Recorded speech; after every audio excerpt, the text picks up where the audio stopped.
High, আমি অনন্যা।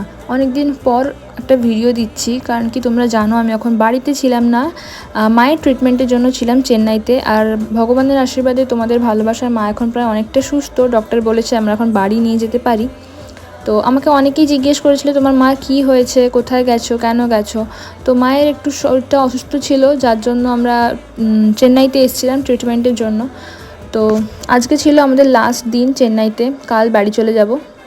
তো তার জন্যই ভাবলাম যে যেহেতু সবার ওপর থেকে এতটা স্ট্রেস গেছে, তো একটু বাইরে থেকে ঘুরে এলে ভালো লাগবে। তাই সকলকে নিয়ে চলে গেছিলাম কাছের একটা মন্দিরে, মা, দিদা, বাবা, বোন সকলে একসাথে গেছিলাম। আমাদের রুম থেকে 15 মিনিটের ডিস্টেন্স ছিল, তো খুব একটা বেশি সময় লাগেনি আসতে। আর মাকে নিয়ে খুব একটা দূরে যাওয়া সম্ভবও ছিল না। তো এই 1 মিনিটের ভিডিওতে সব তোমাদের দেখাতে পারবো না, আরও ভেতরে অনেক কিছু আছে যেটা আমি নেক্সট পার্টে দেখাবো। আর হ্যাঁ, তোমাদের তো বলাই হয়নি, এই মন্দিরটার নাম ছিল জালাকান্দেশ্বর টেম্পল।